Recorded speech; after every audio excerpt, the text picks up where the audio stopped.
Hi friends, welcome back to Harsha kitchen. இன்றைக்கி நம்ம வீடியோவில் சூப்பரான ஒரு பரோட்டா ரெசிபியும் அதுக்கேற்ற சூப்பரான ஒரு சால்னா ரெசிபியும் நம்ம செய்ய போகிறோம். எம்டி சால்னா ரெசிபி. இது எப்படி செய்யலாம் நம்ம இந்த வீடியோவில் பார்க்கலாம். நீங்கள் வந்து தனித்தனியாக பரோட்டாக்கு சால்னாக்கு வீடியோ பார்க்காம இந்த வீடியோ ஒன்றா பார்த்து கண்டிப்பாக நீங்கள் வீட்டில் ட்ரை பண்ணி பாருங்கள். இதுக்கு முன்னாடி நம்ம சேனலை சப்ஸ்கிரைப் பண்ணாங்க, சப்ஸ்கிரைப் பண்ணிக்கோங்க. வீடியோ பிடிச்சா லைக் பண்ணிக்கோங்க. வாங்க செய்ய ஸ்டார்ட்.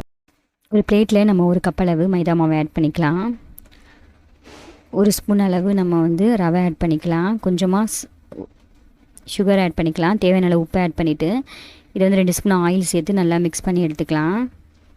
நல்லா வந்து உப்பு நம்ம வந்து ரவை நல்லா மிக்ஸ் ஆனபடி மிக்ஸ் பண்ணி எடுத்துகிட்டு அதுக்கப்புறம் கொஞ்சம் கொஞ்சமாக நம்ம வாட்டர் ஆட் பண்ணிவிட்டு இது ஃபுல்லுத்தையும் நம்ம வந்து நல்லா திரட்டி எடுத்துக்கலாம். நீங்கள் சப்பாத்தி மாவு பதத்துக்கே நீங்கள் இதை பிரட்டி எடுத்தால் போதும். ரொம்ப தண்ணியாக இல்லாமல் இந்த மாதிரி நல்லா பிரட்டி எடுத்துக்கலாம். இப்போ இது நல்லா 2 ஸ்பூன் ஆயில் சேர்த்து நல்லா இதை மிக்ஸ் பண்ணிவிட்டு இதை வந்து ஒரு 10 மினிட்ஸ் நல்லா நம்ம ஊற வச்சு எடுத்துக்கலாம். நீங்கள் வந்து பிளேட் முடிய ஊற வச்சு எடுத்துக்கலாம். இந்த மாதிரி இலை யூஸ் பண்ணி நாங்கள் க்ளோஸ் பண்ணிவிட்டு அதுக்கு மேலே நம்ம முடி போட்டு முடி கூட நம்ம எடுத்துக்கலாம். இப்போ 10 மினிட்ஸ் ஆகிடுச்சு, நல்லா ஊறிடுச்சு பாருங்கள், நல்லா ஸ்மூத் ஆகிடுச்சு மாவு. இதை வந்து நீங்கள் வந்து சப்பாத்தி பலகையில் போட்டு இதை வந்து சின்ன சின்ன பீஸாக நம்ம கட் பண்ணி எடுத்துக்கலாம். நான் வந்து மிக்ஸ் பண்ண மாவுக்கு வந்து ஒரு 6 பரோட்டா வராப்பில் நான் கட் பண்ணி எடுத்திருக்கேன். நீங்கள் பரோட்டா கொஞ்சம் பெரிய சைஸில் ரோல் பண்ணி போடணுன்னா இதை வந்து 4 இல்லை 5 சைஸ் கூட நீங்கள் மாற்றிக்கலாம். இப்போ இது எல்லாத்தையும் நல்லா உருண்டை திரட்டி இதை வந்து 2 மினிட்ஸ் வந்து நம்ம ஊற வச்சு எடுத்துக்கலாம். நல்லா செட் ஆகிக்கிட்டோம், அதனால் நம்ம ஊற வச்சு எடுத்துக்கிட்டேன். இப்போ வந்து நம்ம இதுலேருந்து ஒரு உருண்டையை எடுத்து நம்ம தேய்க்க ஆரம்பிக்கலாம். இது கூட கொஞ்சமாக மைதா மாவை ஆட் பண்ணிவிட்டு நம்ம வந்து எவ்வளோ இழுத்து தேய்க்க முடியுமோ அவ்வளோ இழுத்து நம்ம எல்லா பரோட்டாக்கும் நம்ம தேய்ச்சி எடுத்துக்கலாம்.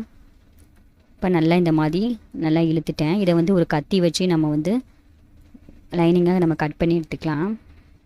கட் பண்ணி எடுத்துக்கப்புறம் இது கூட ஆயில் நான் இல்லை பட்ரு யூஸ் பண்ணியிருக்கேன். இன்றைக்கி பட்ரு யூஸ் பண்ணிவிட்டு இது எல்லாத்தையும் நம்ம நல்லா தடவிட்டு அந்த லேயர் ஃபுல்லாக தடவிட்டு இதை வந்து நம்ம ஒன்றா சேர்த்துக்கலாம். ஒன்றா சேர்த்துட்டு நம்ம கையில் வந்து நம்ம வந்து நல்லா இதை வந்து இப்படி ரோல் பண்ணிக்கணும். ரோல் பண்ணிவிட்டு அது மேலேயும் நம்ம சுற்றி பட்ரு தடவிட்டு நல்லா இப்படி வந்து க்ளோஸ் பண்ணிவிட்டு நம்ம வந்து இந்த பிரட்டி இப்படி எடுத்துக்கலாம்.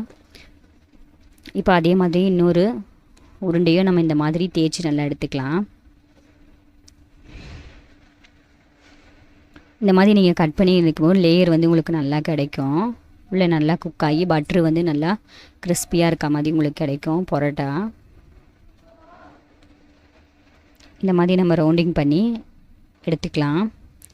இப்போ எல்லா உருண்டைகளையும் இந்த மாதிரி வந்து நம்ம ரவுண்டிங் பண்ணி எடுத்துக்கலாம்.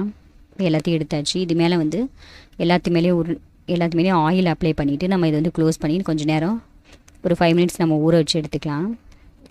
இப்போ நெக்ஸ்ட் ஒரு பேனில் நம்ம சால்னா ஆட் பண்ணலாம். இது கூட கொஞ்சமாக வெங்காயம் தேங்காய் ஆட் பண்ணிக்கலாம்.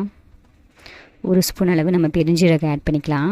பட்டை ஏலக்காய் கிராம்பு இதெல்லாம் ஆட் பண்ணிக்கிட்டு 2 முந்திரி பருப்பு ஆட் பண்ணிக்கலாம்.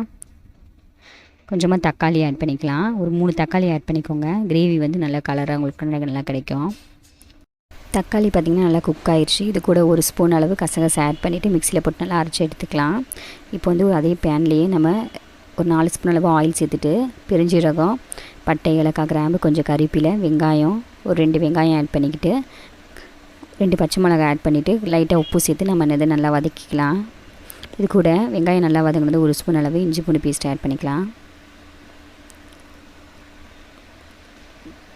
இப்போ எல்லாம் நல்லா வதங்கினதும் நம்ம வந்து 1 ஸ்பூன் அளவு கரம் மசாலா பொடி மல்லித்தூள் 1 ஸ்பூன் அளவு 2 ஸ்பூன் அளவு சில்லி பவுடர் 1 ஸ்பூன் அளவு நம்ம மட்டன் இல்லை சிக்கன் மசாலா நம்ம ஆட் பண்ணிக்கலாம்.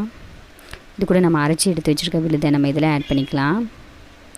ஆட் பண்ணதுக்கப்புறம் ஒன்றா சேர்த்து எல்லாத்தையும் நல்லா ஒன்றா மிக்ஸ் பண்ணிக்கலாம்.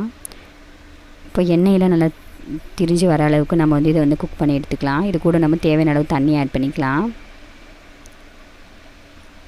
தண்ணி உங்களுக்கு எவ்வளோக்கு இந்த கிரேவிக்கு எவ்வளோ தண்ணி வேணுமோ அவ்வளோ ஆட் பண்ணிவிட்டு நீங்கள் க்ளோஸ் பண்ணி வச்சுட்டு குக்காகவும் கொத்தமல்லி இல்லை புதினா ஆட் பண்ணிங்கன்னா ரொம்ப வாசமாக இருக்கும்.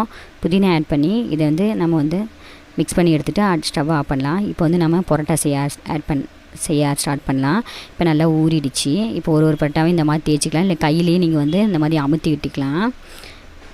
ஒரு பேனில் பட்டர் இல்லை நம்ம ஆயில் அப்ளை பண்ணிக்கிட்டு நம்ம வந்து இந்த பரோட்டாவை நம்ம பிரட்டி எடுத்துக்கலாம், சுட்டு எடுத்துக்கலாம். இது கூட சுற்றி ஆயில் மிக்ஸ் பண்ணிக்கலாம். ஒரு சைடு குக்காகவும் நம்ம அரை சைடு நம்ம பிரட்டி போட்டு எடுத்துக்கலாம். மேலே இந்த மாதிரி நீங்கள் ஆயில் மிக்ஸ் இந்த மாதிரி தடவி விட்டுக்கோங்க. பாருங்கள் நல்லா பரோட்டா வந்து ரெடி ஆயிடுச்சு. இந்த பரோட்டாவை எடுத்து நம்ம ஒரு பிளேட்டில் மாற்றிக்கலாம். சூடாக தட்டினீங்கன்னா கை சூடாக இருக்கும். இதை வந்து நம்ம எல்லாத்தையும் சுட்டதுக்கப்புறம் மொத்தமாக தட்டிக்கலாம். இதே மாதிரி நம்ம அடுத்த பரோட்டாவை லைட்டாக இந்த மாதிரி தேய்ச்சிக்கலாம். இல்லை நீங்கள் கையில் வந்து லைட்டாக இந்த மாதிரி அமுக்கி பிரித்து இட்டுக்கலாம்.